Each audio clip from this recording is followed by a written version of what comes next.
Hi, Gail Fugit, President and CEO of the Advertising Research Foundation. I'm here with Warren Kay, who's Vice President of Advertising for Armour Fitness. Right. And just absolutely thrilled to be here with you. I want to take a little bit of a step back.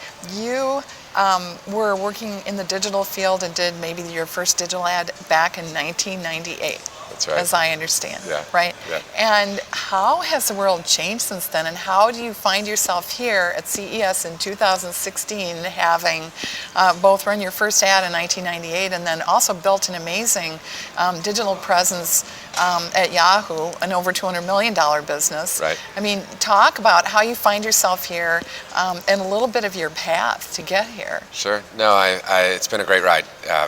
As an early Talk about innovator. the bleeding edge. You were I know. way No, out there. I was actually selling local digital advertising to small businesses in Austin, Texas. Okay.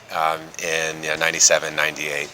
And still having the conversation about whether the internet was a viable medium, whether it was going to continue to be a medium, and most people didn't believe it was. It was a fad, and here we are, 17 years later, Yeah. and obviously we've proven the critics wrong. I joke a lot that I feel like in the past couple of years we're finally starting to fulfill on the value proposition that we were pitching Yeah. 15 years ago. Yeah.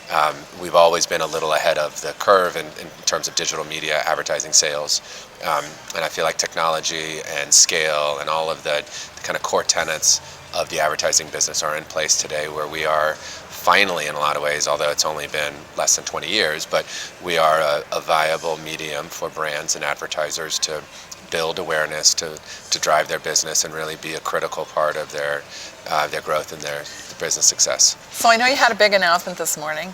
That's right. And, they talk about Moore's Law, where, the pace of change is getting more and more rapid. Right. And the pace of delivery of solutions is more and more rapid. Right. Do you feel that looking back in 1998 and kind of tee up this wonderful announcement that you had and, share what these new solutions are in this whole hardware area? Sure. Yeah. No, the pace of innovation is amazing. I still remember a quote from the COO at Yahoo back when I was working there, where he said that he slept like a baby as a CEO of Yahoo. He would wake up every 2 hours screaming his head off, right? Because he just the pace of innovation and the pace of change was maddening at times.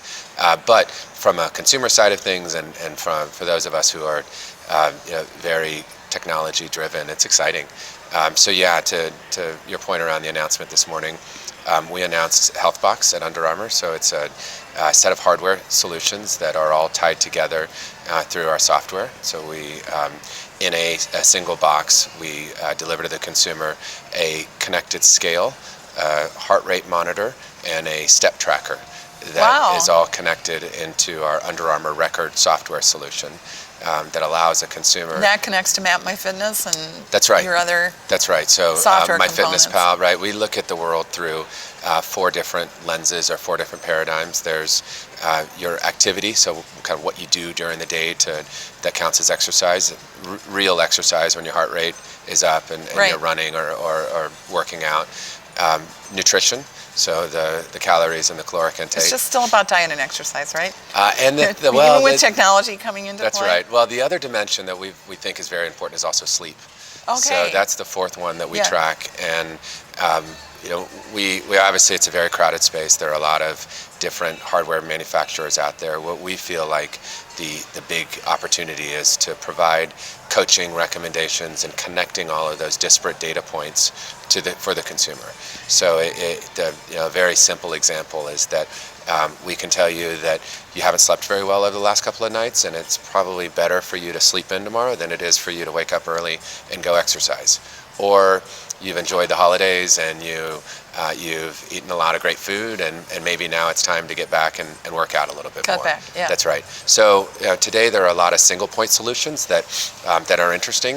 What we feel like the big opportunity is to connect all of those for the consumer and provide a service to them that is a big data problem in a lot of ways, but also a very simple problem for the consumer, which is how much do I need to work out, how much do I need to exercise and sleep, and what should my nutrition diet look like. So you use the word coach kind of in there, coaching consumers. Do you have it set up where consumers can connect with each other and kind of where there's any kind of sharing mechanism, or do you like how can consumers like figure out how to navigate all this, right? I mean, you just imagine, okay, I'm going to get a box, it's going to have a scale, it's going to have this stuff in it, and get out my instructions manual, right? Right. And then, so what now? What after that? That's right. How are you accommodating yourself to that? Because really, your product solution are lifestyle solutions. 250 million people. Right. This is huge. You That's already right. have your market defined. That's right. Exactly. How are you thinking about that as the head of marketing and advertising? And so for advertisers to also hear. Right. Well, so from an ease of use perspective, we absolutely believe that there's challenges today for consumers who have different hardware devices, connecting them and making sense of it all. So absolutely believe that Under Armour Record is a solution to that problem. Your solution is connect them That's right. together for them. Yeah, so the idea is that's brilliant. You step on the scale, you power up Under Armour Record. It Bluetooth connects all of the different devices that you have, and the integration is seamless, and the ongoing use and the ongoing integration between all of your disparate data points is all brought together. We do still maintain an open platform. So while Under Armour has launched its own set of hardware solutions, we do also support a number of other partner solutions that if you choose to use a different device, you can still sync your data into our platform and use our platform as a way to connect all of that disparate data. The great thing about that is if you end up wanting to switch devices, you don't lose all of that data.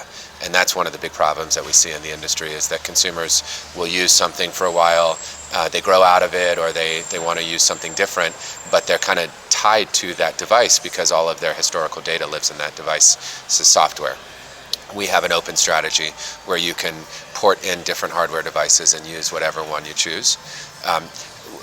You asked a very interesting question around the advertising part of our business, right? So we have a massive audience, over 160 million registered users. It's up from the article I read. It said 150. So well, and so I'm sure we're you're growing. Getting people every day. We are, and as actually just yesterday, and granted, we're getting the post-New Year's bump, but we had 158,000 new users just sign up yesterday. Congratulations. Day alone. So we're averaging in a normal pace about 5,000 new users an hour.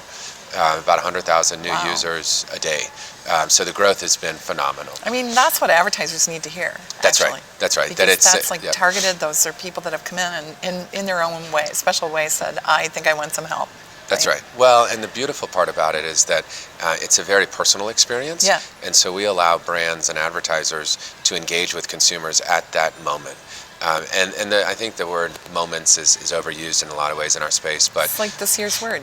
That's right. But we do have magic moments. Exactly. But we do have moments or times in a person's life that they are logging into one of our applications. They're sharing their health data, their fitness data. It's a very personal experience. We're helping them live a better life. And when advertisers can be a part of that experience by rewarding, incentivizing, creating ways to motivate the consumer to exercise more and live a healthier life, that's a really meaningful connection that they can create with those consumers. A great example of that is the Sports Authority is a big retail partner of ours. Right, you have a partnership with them. We do, yes. On a number of different levels. One of the recent additions to that partnership is that we are integrated into their loyalty program. So as a Sports Authority loyalty member, you can earn points by exercising on MapMyRun or MapMyWalk or MapMyRide. So not only are they creating a consumer experience that rewards that consumer for living a healthier life, they're also learning a lot more about that consumer. They've historically known purchase data, what you buy from the Sports Authority, but they haven't had behavioral data. And they haven't known exactly. That's the holy grail. That's right. They don't know how they use that Yes. that apparel that they purchased. Yes. So now connecting those two things, where you can say, you bought a pair of running shoes at the Sports Authority. We now know you've run 70 miles on them. Most of that was off-road terrain. Here's a recommendation for replacing that shoe. You bought a running shoes, but actually here's a trail running shoe because we know that that's more in line with the kind of running that Well, you it's do. important because consumers need that kind of advice. That's because right. When we hear, from the Advertising Research Foundation and just our consumer work and our member companies' work is consumers are really overwhelmed right now. Yeah. And they're trying to figure out how to navigate choices. And frankly, trust is not that high toward, whether it's marketers, the government, churches, you name it, among consumers these days. So to be able to basically say, here's some of your own data, your own insights about you and what your choices are, and here is some help based on you. Right. I think that's really, I can imagine that's a very compelling business model. I absolutely agree. And you said a really interesting word, which is trust. We take that word and that relationship with the consumer very seriously. It's at the core of the Under Armour brand. Kevin Plank, our founder CEO, likes to say that we build trust in drops and lose it in buckets. And so That's a good quote. Right, and so it's really important that we preserve that trust with the consumer, that we know they're giving us information that's very personal to them, their workout history, their nutritional information, and we want to use that to make their lives better, to make them better athletes, and we hold that component of trust at a very high regard. Yeah. So no, that's absolutely. It's make it easier, provide recommendations, provide advice, allow brands to participate in that conversation, and make sure that we're always protecting the trust that we've built with that consumer. So if you had to give a recipe, Warren, to an advertiser who was just going to get started, they're like, wow, this sounds like it makes a lot of sense. I think it would make sense for me or my kids, because that's how a lot of people relate to new technology solutions, right? What advice would you give them for where to start? Right. And to build partnerships, because look, people are here at CES, 2016, and we happen to be, in the C space where there are all these little breakout rooms where advertisers are meeting with companies like yours, Under Armour, to say, wow, it sounds like a good idea. What should we do? Right. Give a little checklist of what your recipe for starting and getting engaged and experimenting might look like. Great point. So for us, and it gets back to this trust component, it's brands and advertisers that have an authentic commitment to health and fitness.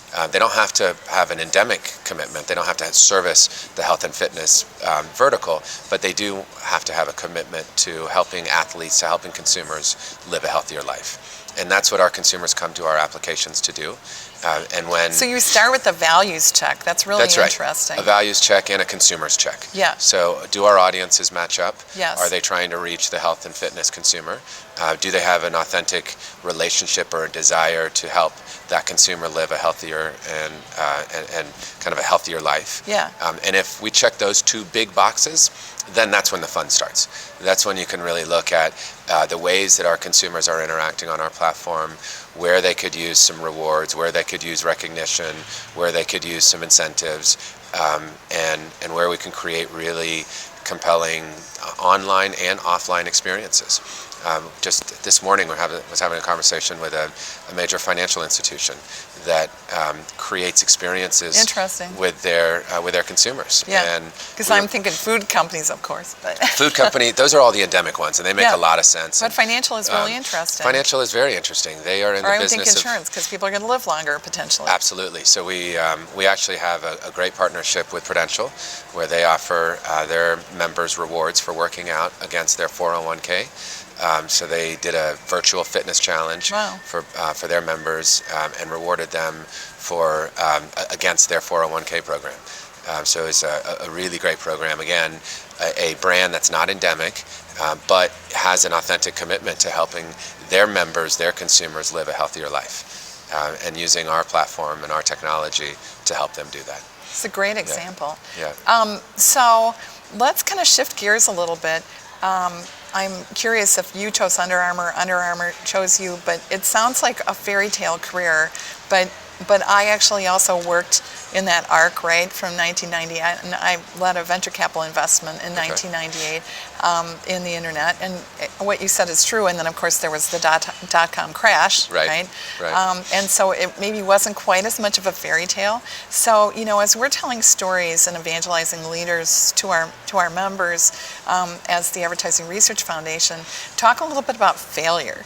do you have any examples of failure kind of floating around in there? And how did you deal with it? How do you Sure. deal with adversity? Because there are people out there today going like, oh my, right? Yeah, Darn. no, I love failures. I've had a lot of them. I embrace them. They're great Well, learning that's moments. treatable. Yeah, no, it really is. And I think What do you love about them? the fact that I can get back up and do it again, and Okay. that it builds confidence. And I've had failures in my career where I've had that moment of just somewhat despair or just kind of head scratching, and the fact that I'm now at an industry leading brand doing some really interesting work and surrounded by some amazing people is testament that failures can build confidence and can build learning experiences that you can then turn into amazing career moments.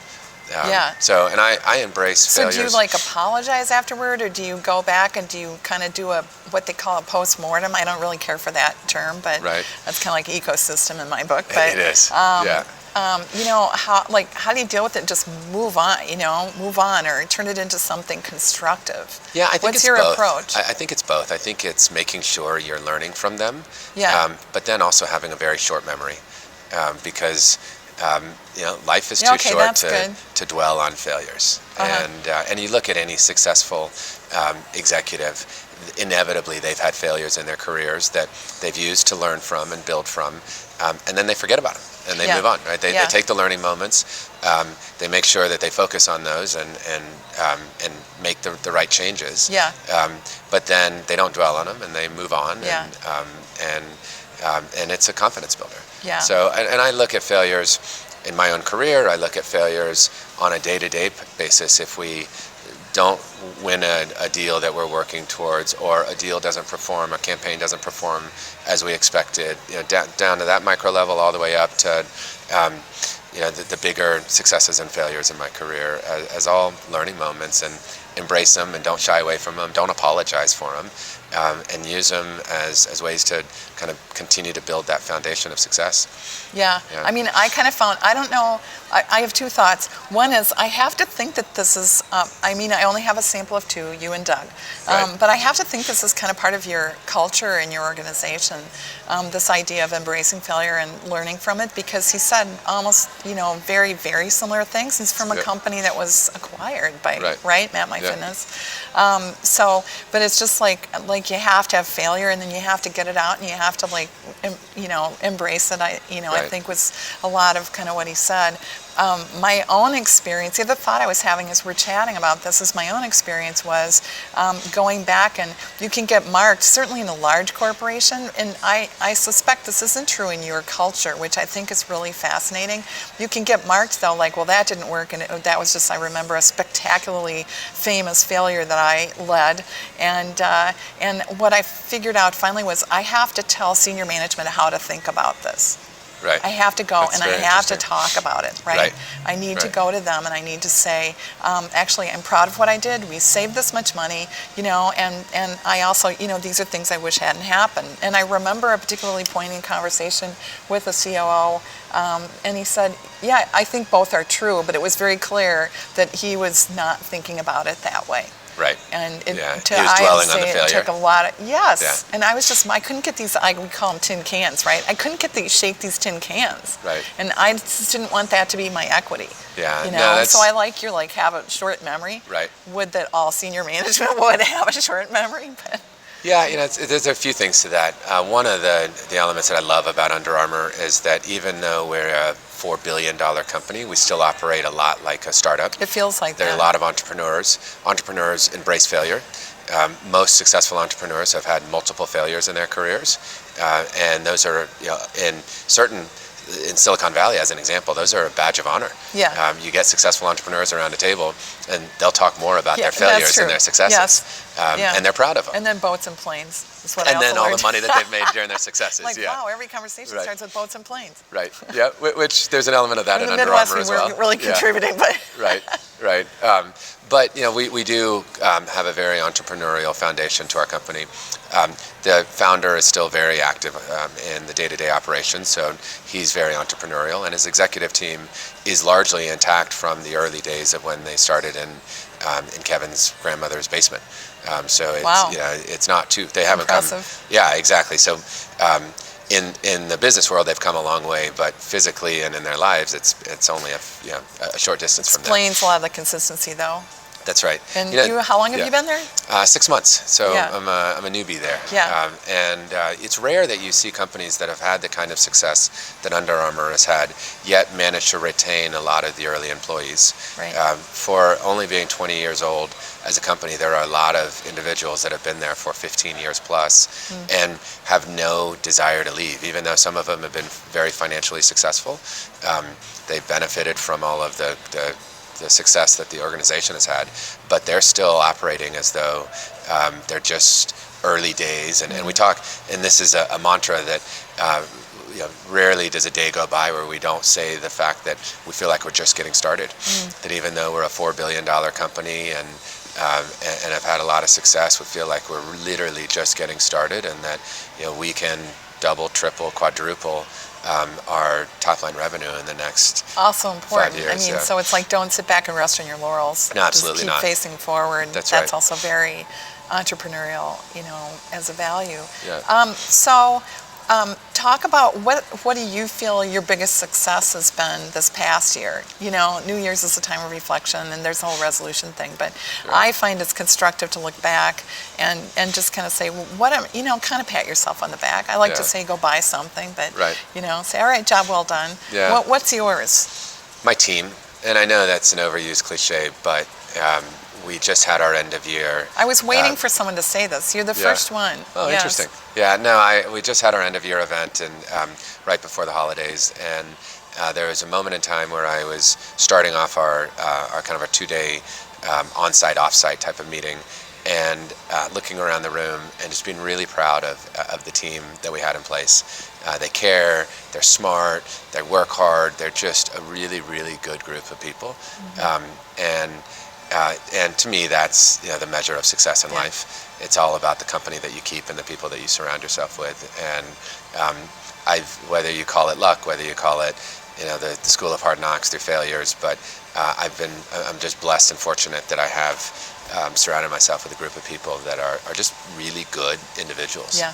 So you've worked in different environments, in different places, very different types of companies.